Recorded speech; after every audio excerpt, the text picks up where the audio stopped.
야고보서 3장 1절에서 18절 말씀인데요. 3장 말씀 속에서는 이 혀를 조심하라, 이 말을 조심하라 라는 그런 말씀이 있는데요. 하나님의 말씀을 들을 때 항상 어떻게 들어야 됩니까? 저를 보십시오. 하나님의 말씀을 들을 때 어떻게 들어야 돼요? 하나님의 명령 안에는 뭐가 숨어 있다고요? 하나님의 명령 안에는 소망이 숨어 있어요. 하나님의 자녀니까 명령하는 거예요.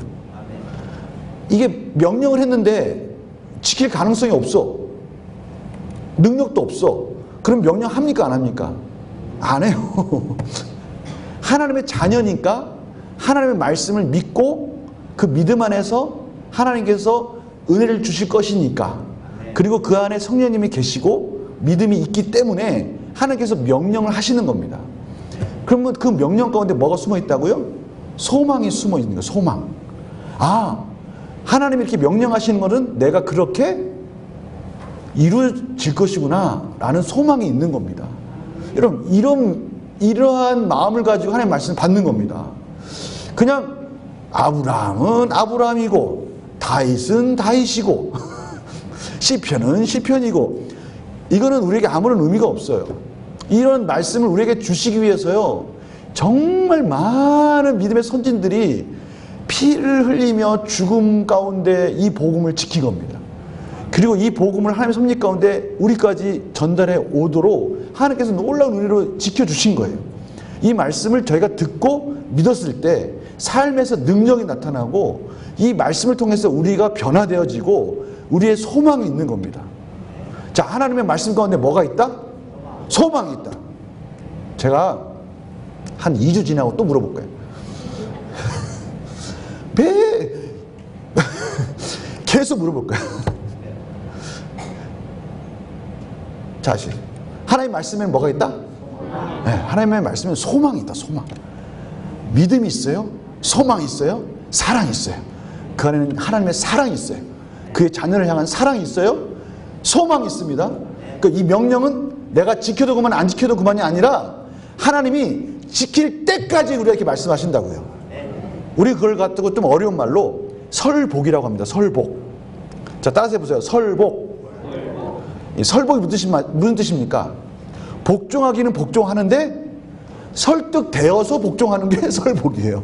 그러니까 하나님이 우리를 인격적으로 대하시잖아요. 그러니까 무슨 동물 다루듯이 앉아, 일어서, 앉아, 일어서, 우리 그 애완견, 반려견 그렇게 하잖아요. 앉아, 일어서. 그래서 말 잘 들으면 먹이 주고, 우리를 이렇게 복종시키는 게 아니라 우리는 인격으로 우리를 부르셨잖아요. 그러니까 우리 인격을 설명하시고 설득하시고 인내하시고 깨달을 때까지 가르쳐 주시고, 이광재 목사를 통해서 또 말씀해 주시고, 또 말씀 통독할 때 또 말씀해 주시고, 말씀 묵상할 때 또 말씀해 주시고, 이렇게 계속해서 이해될 때까지 하나님께서 인내로 우리를 어떻게 하신다고? 복종하도록 인도해 주시는 거예요. 이게 뭐라고요? 설복. 설복. 그래서 우리가 하나님 말씀 드릴 때 이 부분을 꼭 이해하셔야 돼요. 자, 오늘 두 가지 했어요. 하나님 말씀에는 뭐가 있다? 소망이 있다. 네, 소망이 있다. 그리고 하나님은 우리는 그 소망 가운데 그 명령을 지켜도 되고 안 지켜도 되는 것이 아니라 그 명령을 따를 때까지 어떻게 하신다? 설득하신다. 그리고 우리는 뭐라고 한다? 설복. 아, 오늘 아주 어려운 단어 하나 알았습니다. 설복. 그래서 우리는 하나님의 설복이라고 그래요. 하나님의 설복. 아, 지금까지 내 걸어온 인생을 보니까 내가 잘나서 순종하는 게 아니야. 어쩔 수 없이 순종하는 거. 어쩔 수 없이. 예, 내가 잘나서 죄를 짓지 않는 게 아니라 어쩔 수 없이 죄를 안 짓는 거야. 왜? 그만큼 하나님 나를 설명하셨거든요. 여기까지 올 때까지 그만큼 나를 설명하셨어요. 여러분, 금요기도에 나오시는 게 여러분들이 원해서 나오는 것 같아요? 아니에요. 하나님 여러분들을 그만큼 설명을 하셨어. 그러니까 어쩔 수 없이 복종하고 이 자리에 나온 줄 믿으시기 바랍니다. 네, 이것이 하나님 우리를 이끄시는 방법이에요. 지금도 살아계셔서 저들 그렇게 이끄시는 거예요. 여기 나와 있는 중건이, 우리 저기 백호 형제, 그냥 얼렁뚱땅 나온 게 아닙니다. 다 이유가 있어요. 오늘 이렇게 그런 말씀을 가지고, 그런 내용을 가지고 오늘도 하나님의 말씀 잘 들으시기 바랍니다. 말의 품격이라는 책이 있습니다. 품격. 말의 품격. 이게 수준이나 등급을 나타낼 때 이게 품이라는 단어를 쓰잖아요. 품? 한자로 품이 이 입구자가 3개가 합쳐진 것입니다. 참 의미가 있죠. 말이 모여서 그 사람의 품격을 이룬다 해서 말의 품격이라는 책이 있어요. 그런데 그 말의 품격이라는 책에 보면 이 작가가 경험한 내용이 거기 나오는데요. 할아버지가 이제 사경을 헤매시다가 돌아가시기 직전에 그 마음속에 쟁겨두었던, 담아두었던 말을 딱 한마디 하고 돌아가셨대요. 근데 그 사경을 헤매시고 나서 막 이 숨이 다시 돌아왔다가 다시 이제 왔다 갔다 하시는 중에 마지막으로 한마디를 하셨는데 그 한마디가 뭐냐면 이 손이라는 말을 하셨대요. 손. 그래서 이 작가가 생각할 때, 이 손이라는 그 말, 이게 어떻게 보면 참 왜 손 그랬을까? 이제 되게 의아한 거죠. 그래서 병원에 있으신 분들이나 이러한 마지막 임종을 경험하신 많은 분들의 얘기를 들어보면 그런 단어를 많이 쓴대요. 손이라는 단어를 많이 쓴답니다. 그게 무슨 의미가 보면 그런 거 있잖아요. 마지막에 가족들과 한번 따뜻한 온기를 느끼고 싶은, 손을 잡고 싶은 마음, 그거를 이제 말로 표현한 겁니다. 이해가 됩니다. 그러니까 우리 인간은 다 섬이라고 하잖아요. 섬. 다 각자 사는 섬이라고 말하잖아요. 다 외롭고 힘든데 이러한 관계들 속에서 살고 있고 이러한 관계를 이어주는 게 이게 언어라는 것이죠. 말. 그래서 이 말이 우리의 관계를 맺어주기 때문에 너무 소중한 거예요. 지금 야고보가 지금 말할 때 하나님의 백성들, 이 믿음이 있는 자들이 반드시 그 안에 뭐가 따라와야 된다? 행함이 따라와야 되는데 그 중에 가장 중요한 행함 중에 너무나 소중한 것이 하나 있는데 그것이 뭐냐면 이 말이라는 거예요. 말을 어떻게 하느냐에 따라서 사람을 죽일 수도 있고 살릴 수도 있다는 거예요. 그러니 말을 많이 하는 사람은 더 조심해야 되겠죠? 그게 누굽니까? 선생님들. 여기 보니까 1절에 뭐라고 표현되어 있습니까? 내 형제라 너희는 선생된 우리가 더 큰 심판을 받을 줄 알고 선생이 많이 되지 말라. 선생이 되면 말을 더 많이 해야 되고 그 말한 것에 대해 또 책임을 져야 되고 그것이 또 엄격한 잣대가 돼서 자기 자신에게 돌아오기 때문에 선생 되라고 하지 마라. 더 큰 무거운 심판이 기다리고 있다라고 그렇게 말을 하고 있어요. 정말 이 말씀이 맞는 것 같아요. 말은 다시 돌아오는 것 같아요. 그러니까 우리가 말한 것은 다시 돌아오니까 함부로 말해서는 안 되는 거죠. 그래서 이렇게 선생 되지 말라. 그러면서 2절에 이렇게 말하고 있잖아요. 우리가 다 실수가 많으니 만일 말에 실수가 없는 자라면 그 온전한 사람이라. 온전한 사람이라는 것은 무슨 뜻입니까? 이 단어도 성경에 많이 나옵니다. 온전하다. 그것은 완전하다. 우리가 어떻게 하나님 안에서 완전할 수가 있습니까? 그렇지만 완전하지 못하지만 여기서 온전한 사람이라고 말할 때는 그 완전함을 향해서 지금 달려가고 있는 그 상태를 말하는 것이죠. 우리의 온전함은 어디서 이루어집니까? 하늘나라에서 이루어집니다. 우리의 온전함은 하늘나라에서 완성이 돼요. 그러나 우리는 하나님이 주신 놀라운 은혜가 있는데 그 온전함을 향해서 어떻게 하고 있다고요? 달려가고 있단 말이죠. 추구하고 있어요. 하나님 원하시는 그 온전함이 무엇인가를 향해서 가고 있는 사람이란 말이에요. 그러한 인격을 담아내는 게 뭐라고요? 말이란 말. 그러니 이 말이 얼마나 소중한 겁니까? 이 말에 대한 소중함이 정말 우리가 그것을 두고두고 계속 생각해야 되는 거예요. 우리의 인격을 담아내고 내가 누구인지를 이 말을 통해서 나타내니까요. 참 중요한 겁니다. 그래서 이 말이 얼마나 중요한지 그 말이 가지고 있는 위력, 힘, 그것을 3절, 4절에 이 말들, 우리가 저번에 보았지만 이 힘차게 달리는 이 말들이 재갈을 딱 물리면 그 말들이 어떻게 됩니까? 순종한다는 거예요. 우리는 무슨 단어를 끄집어냈습니까? 온유라는 단어를 끄집어냈어요. 온유. 말들을 길들인다 할 때 그 온유. 온유라는 단어가 바로 거기서 온 겁니다.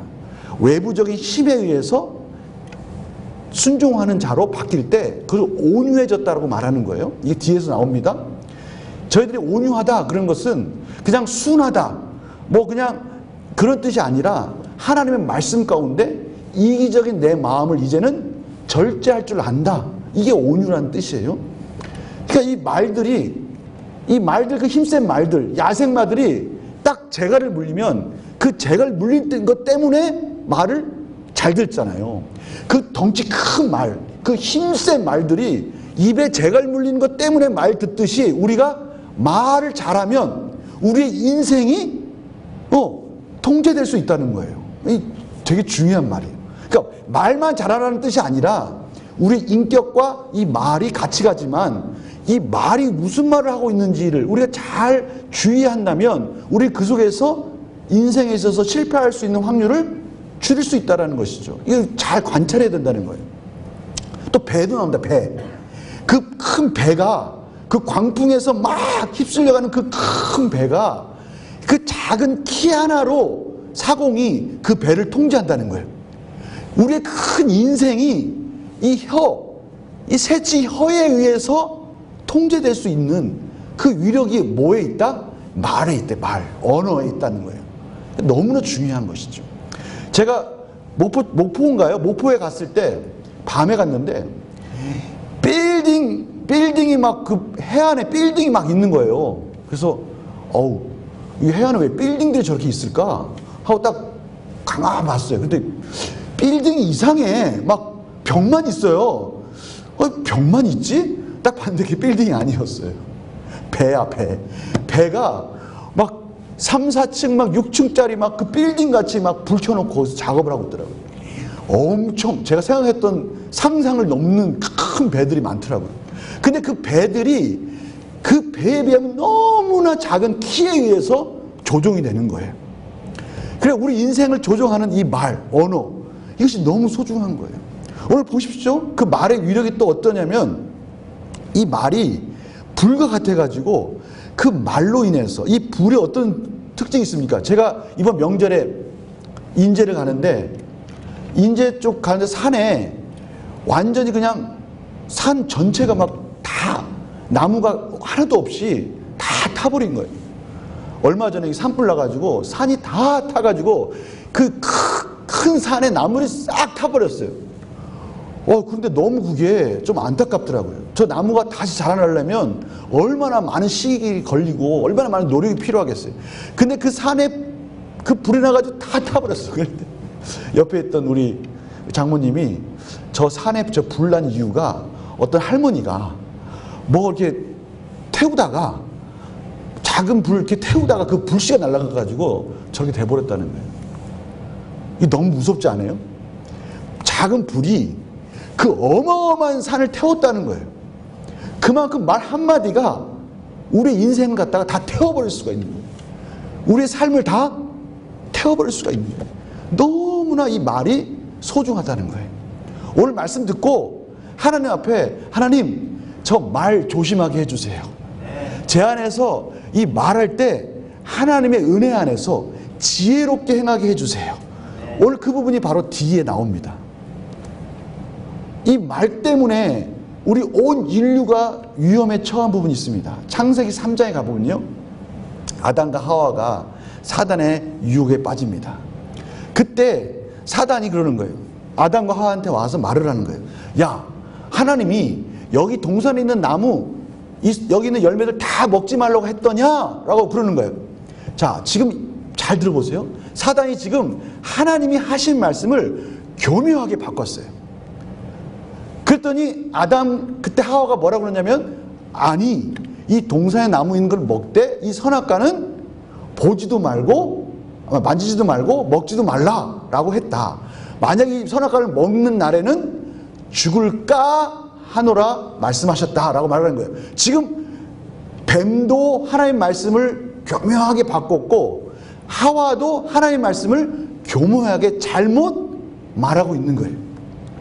이런 불신들이 지금 하와를 유혹하고 있는 뱀에게 나타나요. 하나님은 정확히 뭐라고 말씀하셨어요? 이 동산에 있는 나무 너희들 다 먹어도 된다. 오직 저 선악을 아는 저 나무는 먹지 말라. 먹는 날에 어떻게 한다? 정녕 죽으리라. 분명히 말씀하셨잖아요. 근데 그 말씀을 사단도 교묘하게 바꿨고 아담과 하와도 교묘하게 그 말을 잘못 이해하고 잘못 말하고 있는 거예요. 그래서 죄가 시작된 겁니다. 그 안에 이기적인 마음, 교만한 마음이 하나님의 말을 왜곡시켰고, 그 왜곡시킨 것을 사단이 유혹해서 죄로 빠지게 만들었어요. 그리고 나온 결과가 뭡니까?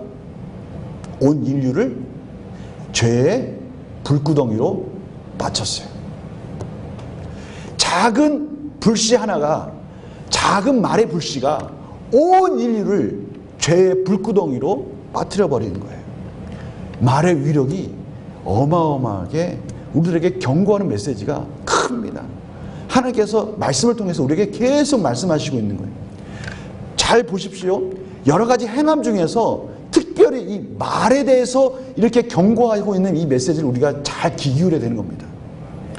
우리가 앞에서, 야고보서 앞에서 어떤 말씀을 보셨습니까? 하나님의 말씀을 들을 때는 어떻게 들어라? 속히 들어라. 빨리 들어라. 그 말은 뭐예요? 열심히 최선을 다해서 하나님의 말씀을 들어라. 그러면 말을 할 때는 어떻게 하라? 더디하라. 더디하라. 왜 더디합니까? 내가 이 말을 할 때 하나님의 말씀이 확실한가? 확실한 지식과 지혜를 가지고 내가 확증 가운데 말을 해야지, 아담과 하와처럼 어설프게 말을 듣고 어설픈 상황 속에서 내 안에서 경건의 훈련과 거룩의 삶이 확인되지 않은 상태에서 함부로 말을 했다가는 이것은 하나님의 말씀에 순종하고 공동체를 세우는 게 아니라 오히려 어떻게 한다고요? 하나님의 복음을 가리고 하나님의 공동체를 가로막는, 분열시키는 그런 말들이 될 수 있기 때문에 우리는 말을 할 때는 어떻게 한다고요? 더디해야 되는 거예요. 말이 가지고 있는 위력이 어마어마합니다. 그런데 참 안타까운 게 있어요. 그런데 이상하게 이 말이 길들여지지 않는데요. 오늘 보니까요, 7절 보니까요, 여러 종류의 짐승과 새와 벌레도 길들일 수 있대요. 전 처음 봤는데요. 여기서 난 하나님 말씀을 그렇게 많이 봤지만 오늘 말씀처럼 벌레와 바다의 생물은 다 사람이 길들일 수 있답니다. 그런데 혀는 능히 길들일 사람이 없나니 쉬지 아니하는 악이요 죽이는 독이 가득한 것이라. 이 혀를 길들일 수가 없대요. 혀를 길들일 사람이 없답니다. 너무 절망적이잖아요. 앞에서 말이 가지고 있는, 혀가 가지고 있는 위력들을 다 말씀하시고 그 위험한 것들을 말씀하셨는데, 그러면 우리 마음속에 어떤 마음이 들겠어요?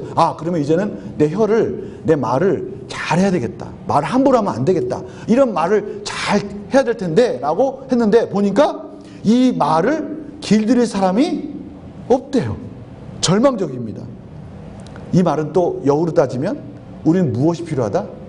하나님의 은혜가 필요하다. 하나님의 하늘로부터 오는 지혜가 우리의 말을 지혜롭고 통제할 수 있고 길들이도록 인도해 주실 수 있다라는 소망을 바라보도록 하는 겁니다. 오늘 바로 그 말씀이에요. 오늘 그러면서 그 팔레스타인 지역에 사는 사람들이 딱 이 얘기를 들으면 이해할 수 있는 예를 들어주는 거예요. 이건 우리에게 도전을 주는 거예요. 한번 보십시오. 이렇게 말을 하고 있는 거예요. 능히 보십시오. 우리 주 아버지를 찬송하고 또 이것으로 하나님의 형상대로 지음을 받은 사람을 저주하나니 한 입에서 어떻게 찬송과 저주가 나오느냐. 내 형제들아, 이것이 마땅하지 아니하니라. 아니 어떻게 하나님이 창조하신 이 하나님의 백성들 입에서 찬송이 나오기도 하고 여기서 하나님의 형상을 향해서 저주가 나오느냐. 어떻게 한 입에서 이렇게 찬송과 저주가 같이 나올 수 있겠느냐 하면서 우리에게 도전을 주는 겁니다. 그러면서 자연 만물의 예를 들어요. 보십시오. 11절에 보니까 당시 팔레스타인 사람들은 알 거예요. 그 당시 염해 근처에 사는 사람들은 그 염해 근처에서 물이 나올 때 쓴물이 나옵니다. 쓴물이 나와요. 근데 그 염해에서 좀 더 북쪽으로 올라가면 거기서는 이제는 단물이 나오는 거예요.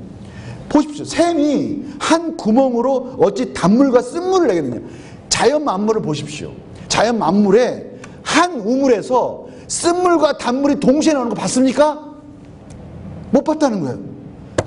자연도 이렇게 일관성이 있는데, 아니 무화과 나무와 감람나무나 포도나무, 이 당시에 팔레스타인 지역에 많이 나는 열매들이에요. 이런 것들 잘 나는 거 여러분들 보셨죠? 감람나무에 가서 포도나무 열매를 찾으시는 분 있어요? 없어요. 아니 포도나무에 가가지고 감람나무 열매를 찾는 사람 있습니까? 없어요. 제정신이 아니죠. 어떻게 자연도 이렇게 일관성 있게 가는데 우리의 말, 우리 혀는 이렇게 일관성을 갖지 못할까? 이것에 대해서 도전을 주면서 우리는 말과 행함에 있어서 하나님의 지혜를 구해야 된다라고 지금 도전을 주고 있는 거예요. 그래서 나머지 말씀 13절부터 18절은 바로 그 해결책을 제시하고 있는 거예요. 지금 저를 잘 따라하고 있습니까? 자, 우리 처음부터 정리를 다시 한번 해보겠습니다. 앞에서부터 쭉 내려오는 게 뭡니까? 우리는 말을 조심해야 되는데 말은 뭐기 때문에 우리의 인격을 담아내는 그릇이기 때문에 이 말이 우리의 행함에 있어서 너무나 중요한 부분이다라는 걸 강조하고 있어요. 특별히 말이 가지고 있는 위력이 대단하다. 그 부분을 지금 계속 강조하면서 그런데 이 말은 길들이기가 어렵다는 거예요. 하나님의 은혜가 필요하다는 거예요. 그래서 13절에 이렇게 말씀하고 있어요. 이 부분 한번 다 같이 읽어봅시다. 시작. 너희 중에 지혜와 총명이 있는 자가 누구냐? 자, 제가 이렇게 한번 말하고 싶어요. 저는 너희 중에 지혜와 총명이 있는 자가 누구냐? 그러면 뭐라고 하면 돼요? 접니다. 이렇게 얘기했으면 좋겠어요. 접니다. 저는 왜 이렇게 함부로 이렇게 감히 이렇게 말을 하냐면요. 하나님의 은혜를 받은 자, 하나님의 말씀을 읽고 이해할 수 있는 자들이 하나님의 진정한 지혜와 총명을 가진 자라는 것을 믿습니다. 그래서 지혜는요, 그 순간순간 나타나는 지혜로운 것들을 말하고요, 총명은 전문적인 지식이에요. 저는 이 모든 것들을 하나님께서 저희들이 허락해 주실 줄 믿습니다. 그러니까 제가 다시 한번 말씀드릴 테니까 접니다 라고 자신 있게 믿음으로 말씀하십시오. 너희 중에 지혜와 총명이 있는 자가 누구냐? 네, 자신 있게 하라고요. 목사님 저 그렇게 지혜롭지가 못한데요. 본인이 지혜롭다는 게 아니라 하나님이 십자가 안에서 구원한 저희들에게는 말씀을 깨닫는 은혜를 주셨어요.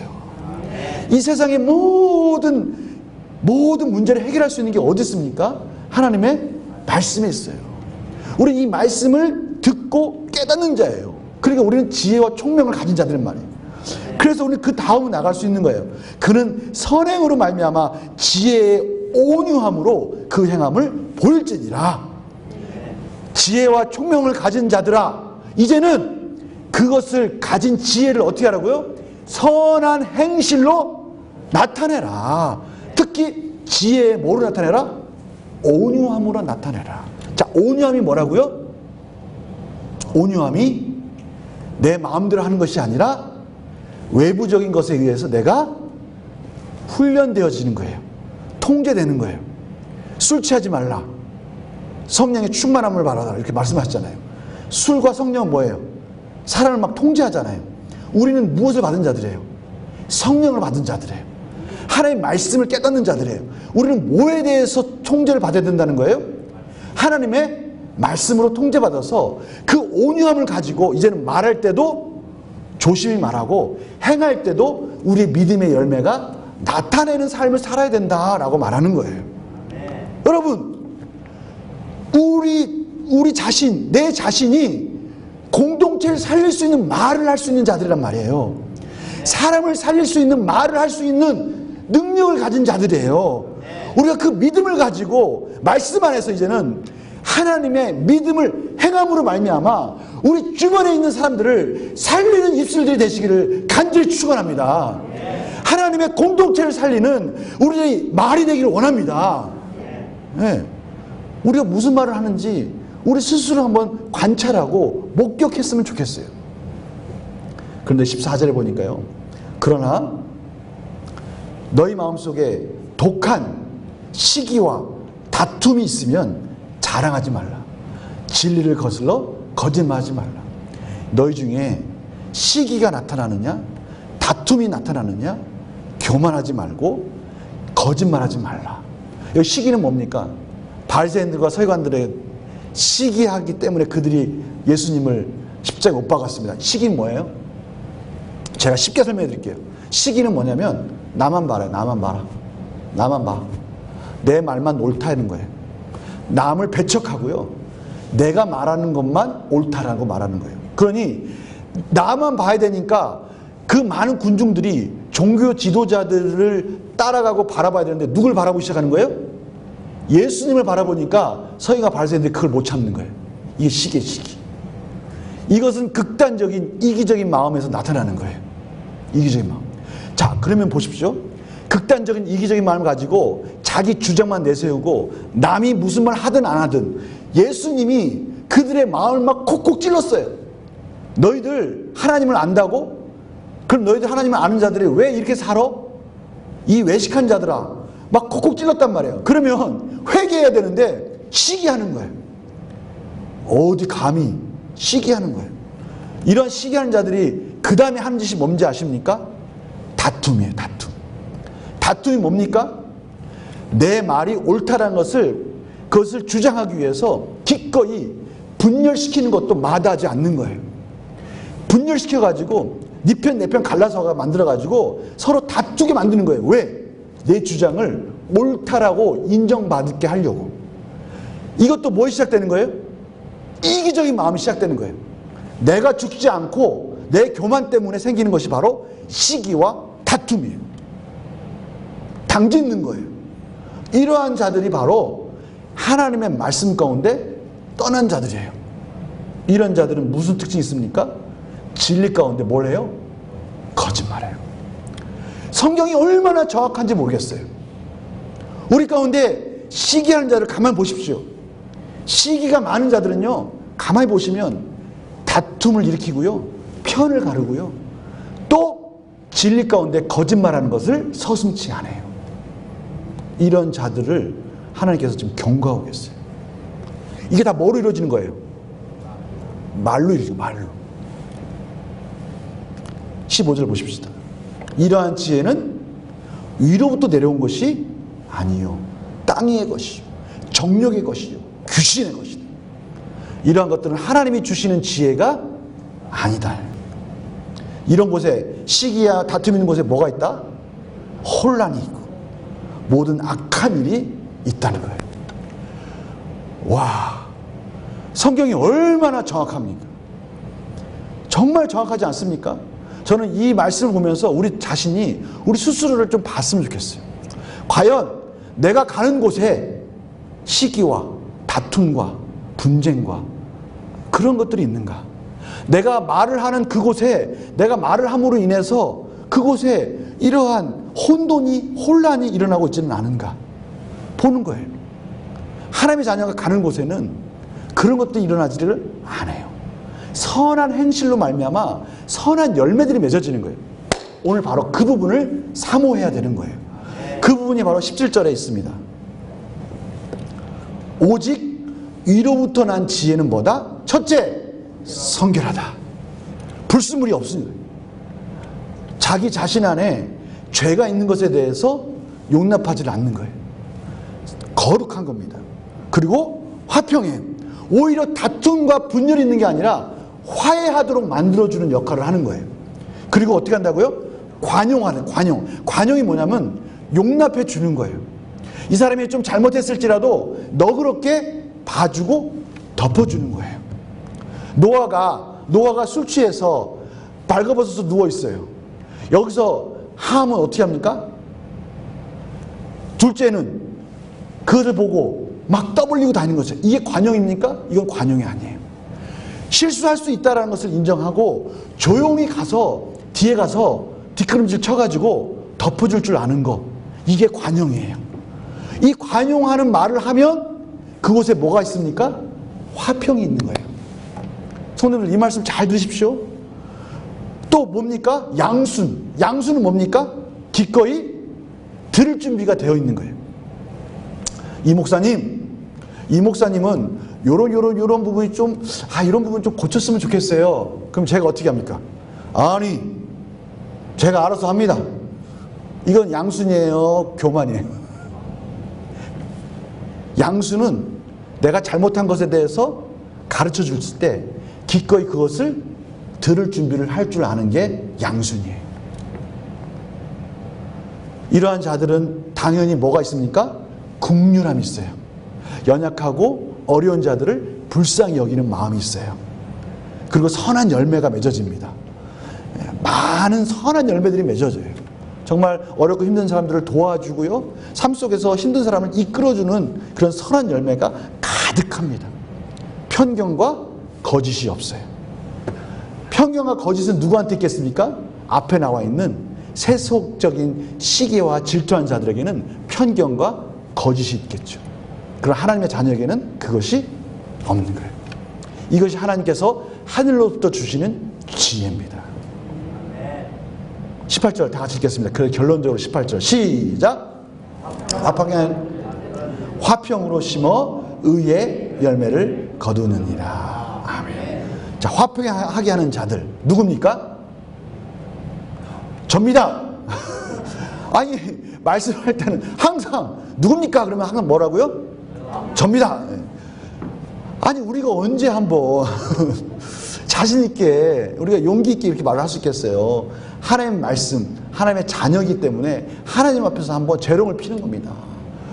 하나님이 저를 이끌어줄 줄 믿습니다. 그리고 하나님 말씀하신 것, 명령하는 것에 대해서는 제가 아멘하고 받겠습니다. 이러는 거예요. 자, 다시 한번. 화평케 하는 자들이 누굽니까? 네, 우리예요, 우리. 하나님의 하늘의 지혜를 받고 이제는 오늘 말씀과 같이 성결과 화평과 관용과 양순과 긍휼과 선한 열매를 통해서 이제 우리의 믿음이 말과 행함으로 열매를 맺어갈 자들, 하나님 저들을 부르셨어요. 이제 우리가 그렇게 승리하시기를 간절히 축원합니다. 이렇게 하나님 말씀에 순종하고 나갈 때요, 손해볼 수 있어요. 힘들 수 있어요. 그러나 누가 책임져 주십니까? 하나님 책임지세요. 이런 사람들의 특징이 있습니다. 그 삶 속에서 일관성이 있어요. 일관성. 흔들리질 않아요. 세상에 어떠한 세파가 오더라도, 세상에 어떤 사람들이 어떤 말을 할지라도 말씀 안에 굳건하게 서 있는 자들은 흔들리지 않고요, 오히려 그렇게 흔드는 자들을 품어줄 수 있는 능력이 있습니다. 우리가 그런 자들이에요. 하나님께서 우리를 그렇게 책임져 줄 줄 믿습니다. 어떤 어려움이 올지라도 이 말씀 붙들고, 나는 하늘의 지혜를 받은 자로서 하나님의 말씀 가운데 순종하면서 이제 내가 가는 곳에 내가 말을 함으로 인해서 그곳에 화평이 이루어지고 그곳에 하나님 놀라우신 은혜가 넘치는 그러한 곳이 될 수 있도록 우리의 말을 이제는 지혜롭게 하자. 이러한 것을 꼭 마음속에 새기시고 오늘 말씀 가운데 하나님께 은혜를 구하시기 바랍니다. 우리 한번 과거를 돌아보세요. 과거를 돌아보시고요, 과거를 쫙 돌아볼 때 내가 가서 말을 했을 때 그거 분위기가 어땠는지를 한번 생각해 보세요. 자, 생각해 보세요. 혹시 내가 가서 무슨 말을 했는데 그거 분위기가 차가워지고 이상해졌다 그러면 회개하시면 됩니다. 하나님, 제가 참 부족했습니다. 하나님, 저에게 지혜를 주셔서 이제는 제가 가서 말을 하는 그곳에서 하나님 놀라우신 의의 열매들이 맺어지게 하여 주시옵소서. 화평이 이루어지게 하여 주시옵소서. 하나님이 저희들을 그렇게 부르셨다는 것을 다시 한번 깨달았습니다. 하나님, 은혜를 주시옵소서. 이 놀라운 은혜 가운데 승리하시길 간절히 축원합니다.